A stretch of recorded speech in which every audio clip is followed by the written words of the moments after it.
J'ai l'impression de commencer un show télé, comme si j'avais un personnage des années 80 sur le plateau.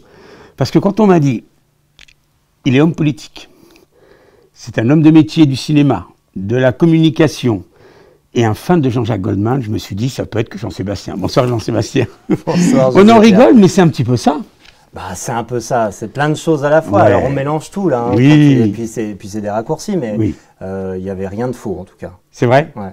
Bah écoute, moi c'est un réel plaisir parce que c'est vrai qu'on s'est découvert sur ce métier qui est de faire des interviews pour notre petite émission sympathique, qui va très bien d'ailleurs, qu'on va arriver bientôt à la 50e. Oui, je suis content que tu abordes le sujet, c'est l'occasion puisque vous m'avez invité, c'est gentil. Merci, merci à toi et merci à toute l'équipe. Mon quotidien TV, on l'a créé effectivement il y a 1 an avec l'objectif de mettre en valeur les gens qui sont des gens qu'on connaît, dont on reconnaît l'expertise ou l'engagement. Et quand on a fait ça avec Patrice et avec Cyril, puisqu'on était les 3 à la base du projet, on n'avait pas imaginé qu'on le ferait peut-être aussi longtemps, on ne savait pas ce que ça donnerait, mais au final, moi j'ai tous les gens que j'ai pu inviter, qui ont vécu l'expérience de façon très agréable, qui ont tous accepté, parce que pendant très longtemps, l'émission, on a décidé de poser une question à la fin, de savoir s'ils acceptaient qu'elle soit diffusée. Bah, ils ont toujours accepté. Oui. Preuve que c'est une émission bienveillante, mais qu'elle était aussi quelque chose dont ils avaient tout de suite conscience qu'elle allait valoriser ce qu'ils savaient faire. Et c'était le but, parce que la communication, c'est mon métier, tu l'as dit, ça coûte de l'argent. Et bien là, on offre un espace de communication pendant 20 minutes où les gens peuvent expliquer ce qu'ils sont, ce qu'ils font et pourquoi ils le font.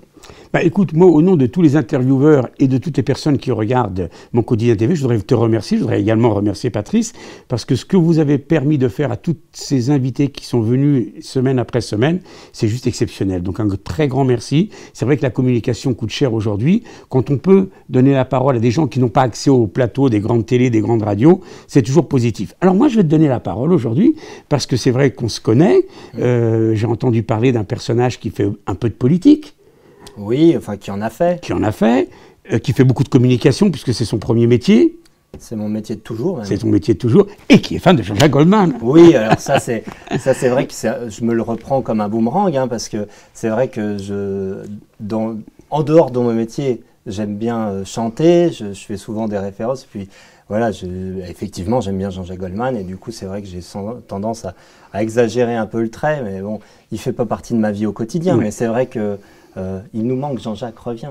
On ne sait pas trop où il en est, mais bref. On va commencer par la carrière dans la communication, parce que, à tout cas, à quel âge aujourd'hui? Alors, l'âge, je te laisserai le calculer, parce que tu es bon en maths, mais en tout cas, on a créé la société en 2004. 2004 et nous sommes en 2021, ça fait quelques années déjà. Ça fait déjà quelques Donc années. vous étiez parti sur une idée de départ classique, ou vous étiez déjà orienté uniquement sur la vidéo, sur le reportage? Alors l'histoire elle est très simple, c'est que quand on a quitté l'école d'audiovisuel, moi j'ai quitté l'école en 2002, on était dans une période un peu de transformation du paysage audiovisuel. Il y avait énormément de chaînes qui s'étaient créées 3 ans plus tôt, mais les gens avaient engagé à tour de bras des techniciens, et nous, on est sortis de l'école, les chaînes commençaient à voir un petit peu le côté négatif des choses et donc réduisaient un peu la voilure. Donc on cherchait du travail à un moment où il y en avait trop sur le marché. Oui. Donc devenir intermittent du spectacle, ça n'a pas été facile. Il a fallu faire des fois des travails qui étaient un peu éloignés des métiers pour lesquels on avait été formés, pour pouvoir avoir notre statut d'intermittent. Et puis surtout, c'était un environnement dans lequel moi je ne me retrouvais pas, où en fait il fallait être un peu faux, où il fallait plaire à des personnalités qui te donnaient du travail, et ce n'était pas parce que c'était sincèrement des personnes avec qui tu avais des atomes crochus, mais c'est parce qu'il fallait que tu te vendes. Et puis il fallait en permanence refaire des CV, aller taper aux portes de plein de gens qui n'avaient pas forcément du travail pour toi. Et je me suis dit, je ne vais pas faire ça toute ma vie. Mais en même temps, je suis passionné par mon métier, c'est pour ça que j'ai fait mes études. Et avant de tourner la page et de faire autre chose, je voudrais quand même tout expérimenter. D'où m'est venue l'idée de créer une entreprise. Moi, j'étais spécialisé dans les métiers de l'image. Il me fallait quelqu'un qui puisse faire tout ce qui était montage. Donc à l'époque, j'ai demandé à quelqu'un qui avait fait les études avec moi, qui s'appelle Guillaume Montier, si ça l'intéressait, qu'on puisse partager cette aventure. On l'a créé. Là encore, si à l'époque on m'avait dit que aussi longtemps après, Atoucam existerait toujours, et ben, j'aurais dit je le souhaite, mais franchement, j'étais loin de penser que ça prendrait, que ça s'installerait dans le temps. Et c'est tant mieux. Ouais. Quand j'y pense, on a à peu près le même parcours. Moi, c'est la radio, sauf que la radio, nous, on n'avait pas d'école à l'époque, puisque tu sais, c'était les années 80, donc c'était les énergies et compagnie, et c'était difficile de créer sa propre société. Mais voir une structure qui dure dans le temps, avec d'autres si beaux résultats, c'est tout simplement spécial, c'est beau, c'est magnifique. Écoute, le plus beau souvenir, c'est si jamais, comme ça, je te disais, tiens, on va écrire un bouquin, on va écrire tes mémoires, et je vais avoir le plus bel interview que tu as fait. Alors, je ne sais pas si c'est un interview ou souvenir. Si tu veux, déjà, ce qui est intéressant dans la progression, c'est que moi, au départ, je viens de la technique de la vidéo. En fait, c'est l'évolution que je trouve la plus sympa. C'est que on a d'abord commencé à être des prestataires de services pour nos clients, c'est-à-dire que on avait des gens qui voulaient communiquer, qui avaient besoin d'un caméraman, d'un montage, et qui nous payaient pour ça. Et c'est ce qu'on savait faire. Et puis petit à petit, en fait, on s'est rendu compte avec l'expérience que des fois, les projets tels qu'ils avaient été imaginés par nos clients, c'était un peu, au niveau de l'intention, c'était sympa, mais au niveau de l'efficacité de la communication, c'était pas aussi efficace que ce qu'on pourrait imaginer. Et du coup, en fait, ce qui a été intéressant, c'est que moi, il a fallu petit à petit que j'abandonne un peu la technique, qui était la raison principale pour laquelle j'avais décidé de créer une entreprise, pour prendre un peu de recul et devenir finalement un peu l'architecte des projets des clients. Parce qu'en réalité, les clients, quand ils veulent communiquer dans le monde de l'entreprise, puisque c'est quand même principalement ça qu'Atoucam fait, on a des clients qui voient des références, soit des choses qu'ils aiment, soit des choses qu'ils ont vues chez leurs concurrents en direct, et en fait, ils veulent la même chose. Quand on communique, on a un réflexe. C'est qu'on veut d'abord se rassurer soi. Je sais ce que je vaux ou je sais ce que je veux que les gens pensent que je vaux, et donc je me concentre à l'idée de tout présenter. En l'occurrence, la communication, c'est un peu différent. La communication, elle a pour objet d'atteindre une cible, de toucher quelqu'un. Quand je te parle à toi, l'objectif, c'est que je t'intéresse. Parce que si je te dis plein de choses, mais qu'en fait je t'ennuie, je pourrais avoir dit tout ce que j'avais envie de dire, tu n'auras rien capté de mon message. Donc en fait, moi, mon métier, il a évolué dans ce sens-là. C'est qu'aujourd'hui, je fais beaucoup d'accompagnement de mes clients pour transformer leurs intentions de communication en véritable outil de communication. C'est-à-dire qu'en fait, on va se concentrer sur la cible. À qui je parle, qu'est-ce qui est susceptible de l'intéresser, et après ça, une fois qu'on a défini ça, qu'est-ce que moi, en tant que professionnel, je peux apporter à cette personne par rapport à son centre d'intérêt. Ce qu'il a besoin, oui. Voilà, c'est ça. Et du coup, l'avènement d'Internet et puis des réseaux sociaux nous a permis d'améliorer nos communications, parce qu'avant, on était beaucoup dans des messages très institutionnels, très cadrés, interview du directeur, plan d'illustration de son activité et très, très carré. Et aujourd'hui, on arrive à emmener nos clients de plus en plus vers quelque chose de décalé. Comme la communication, on en est saturé, il faut être originaux. Et nous, à Atoucam, notre slogan, c'est la communication audacieuse. L'audace, en fait, c'est d'abord celle de nos clients, c'est de nous faire confiance, de communiquer un peu décalé par rapport à ce qu'ils avaient imaginé. Et tu trouves qu'aujourd'hui, la communication est plus efficace qu'avant, ou on en est toujours au même stade, c'est-à-dire que finalement, on apporte un résultat à un besoin du client, mais avec les nouvelles technologies, on peut aller plus vite, plus loin et mieux? Alors, on peut faire plein de choses, et du coup, on se retrouve à être bombardé de messages de communication. La communication, elle afflue en permanente. Alors, ce que je trouve génial dans ce métier, c'est que la communication, elle est au centre de tout. Dans nos vies, si on ne communique pas, on est malheureux. Donc, notre métier, il est de permettre à des gens qui ont quelque chose à dire et d'autres qui ont un besoin, que ça fasse le lien. Mes vidéos, elles n'ont pas vocation à vendre quelque chose. Elles sont un outil qui permet à des gens qui ont besoin et à des gens qui savent faire, de se rencontrer. Ce qui est fantastique finalement, c'est que de ce métier de communicant, de communicateur... communicateur, c'est pas mal. C'est pas mal, communicateur. Je le garderai. Allez, je signe le projet. Tu partes sur la politique après. Parce que finalement, le mal aujourd'hui de la politique, pour beaucoup, c'est le manque de communication, le manque de savoir communiquer. Ouais, alors ça, je sais je sais pas exactement, je suis pas sûr d'être d'accord avec toi, mais en fait, la politique, j'y suis arrivé par un biais un peu différent. C'était pas... Le lien s'est fait a posteriori, mais au départ, en fait, il y avait une envie de faire de la politique. Ah d'accord, c'était une envie volontaire. Un intérêt pour la chose publique, et la curiosité aussi de me dire, tiens, moi j'ai souvent voté blanc aux élections. Et quand j'en discutais avec mes amis, ils me disaient, tu votes blanc, c'est qu'en fait, ton vote, il sert à rien. Et comme il n'est pas effectivement reconnu à part entière, si tu veux, c'est vrai qu'on pouvait se demander. Mais bon, moi j'ai des grands-parents qui se sont battus pour nos libertés, et le droit de vote, pour moi, c'est quelque chose d'important. Donc, aller voter, c'est une nécessité. Mais effectivement, il y avait dans leur réflexion quelque chose qui m'a interpellé, qui m'a dit, mais Jean-Sébastien, si tu n'es jamais ou presque jamais capable de choisir une personne ou un projet parmi ceux qui te sont présentés, c'est peut-être qu'il y a autre chose que tu aimerais proposer. Donc je me suis rapproché de gens qui étaient de courant centriste, parce que moi je suis pas de droite, pas de gauche, mais surtout pas des extrêmes. Et puis finalement, l'étiquette politique m'importait peu. Moi, ce que j'avais envie, c'était de me retrouver avec des gens qui ont des idées, qu'elles soient bonnes, de droite, de gauche, je m'en fiche, qu'elles fassent avancer les choses, et qu'on les fasse avancer pour qu'on arrive à mieux vivre ensemble. C'était ça le postulat de départ. La communication, je m'en suis servi, et elle a été aussi... là où ça a été intéressant et qu'il y a le pont, c'est que je me suis servi de la communication pour faire passer nos idées, puisque je savais communiquer. Et ça, c'était une révolution dans la ville où je me suis présenté, parce qu'à l'époque, tous ces outils-là, peu les maîtrisaient, et moi, si. Et puis, le fait de l'expérimenter non plus comme une commande, mais comme une expression, c'était quelque chose d'assez enrichissant pour moi. Et puis, comme on a eu le succès à l'arrivée de la campagne, et que la communication a fait partie d'un ensemble de choses qui ont contribué à la victoire, je me suis dit que finalement, ça avait concrétisé aussi, ça m'avait apporté une preuve que je faisais peut-être pas trop mal mon métier, quoi. Ton engagement était plus municipal, régional ?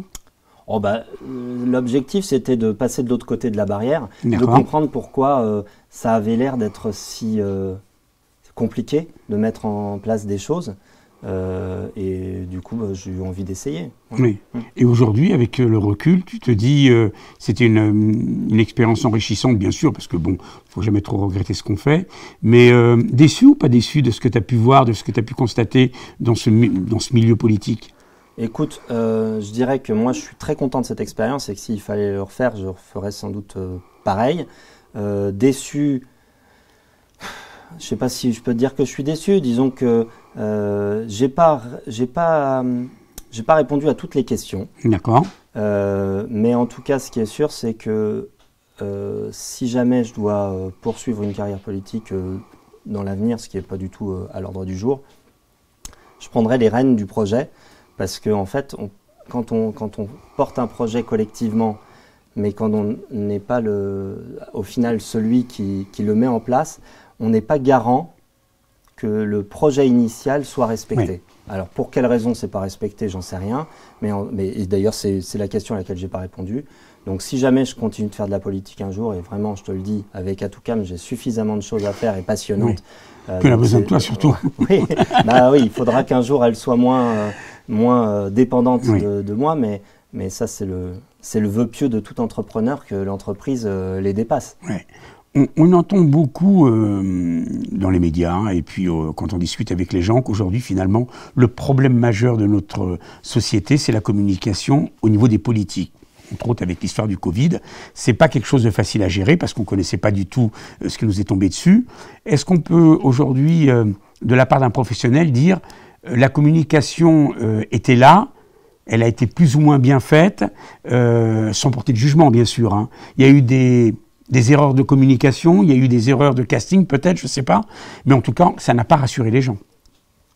Non, pour moi, la communication aujourd'hui, on en est abreuvé, donc tout le monde peut s'exprimer librement, et c'est très bien, mais on passe trop de temps, à mon avis, à faire de la communication, et surtout se perd l'efficacité des actions.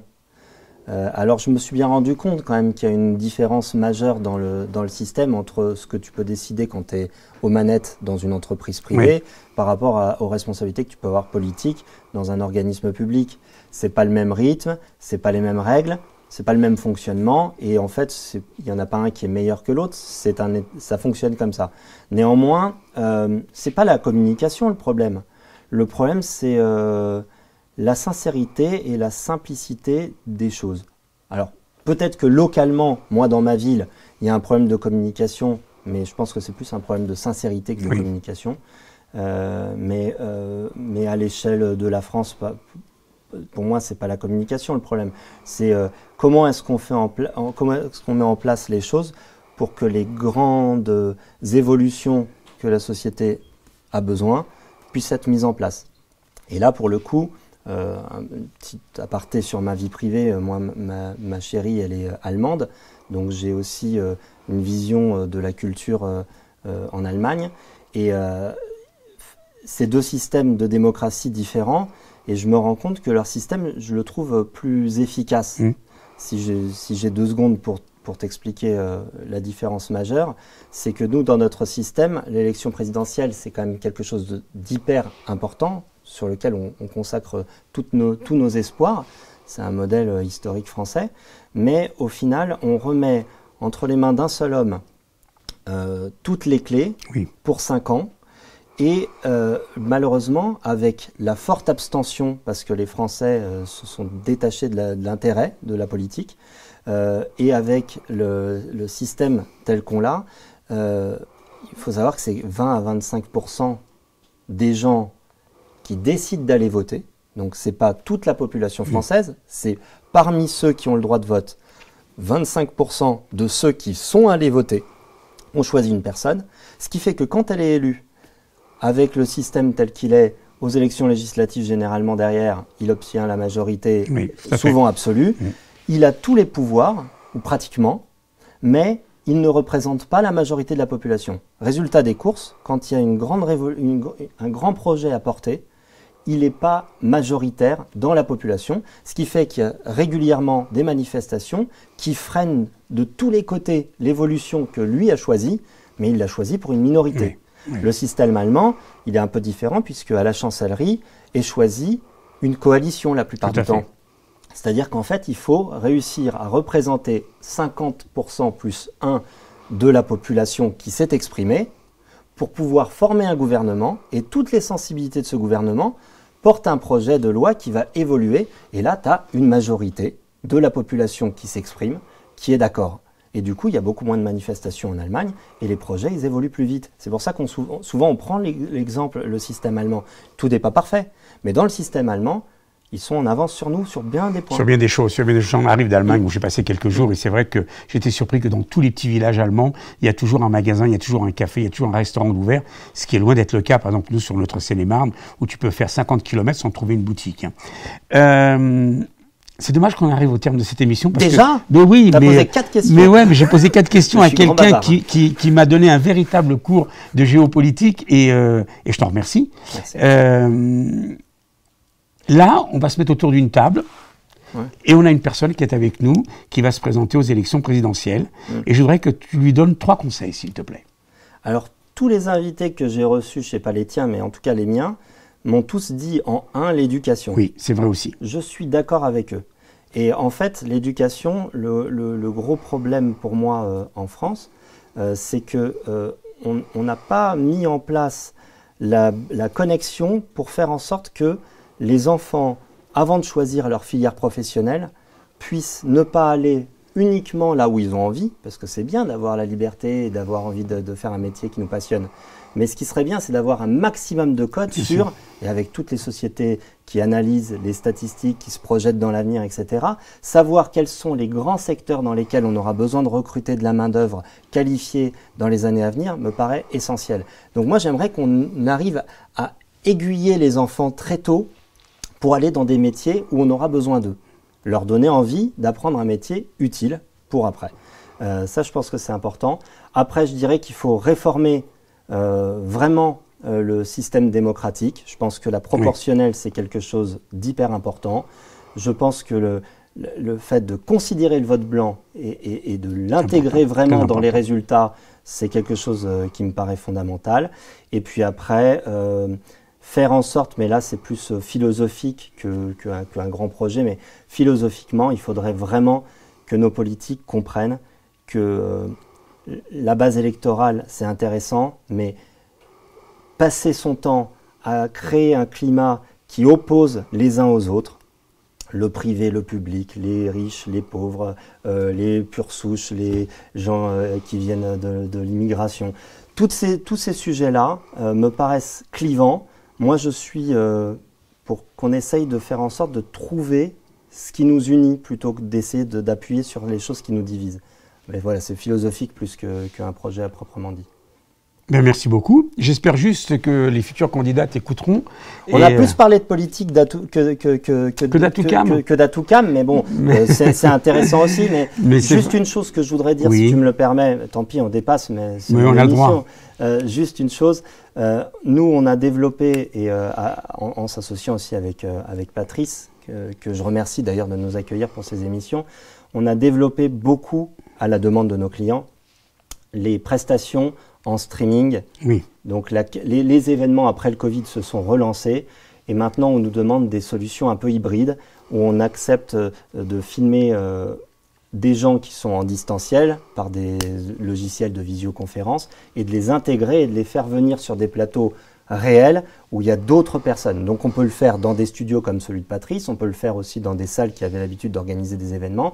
Et donc on accueille du public, on diffuse sur Internet en direct. On a des gens qui interagissent entre ceux qui sont à distance sur leur Zoom et ceux qui sont sur scène. Et ça, c'est quelque chose qui marche du tonnerre.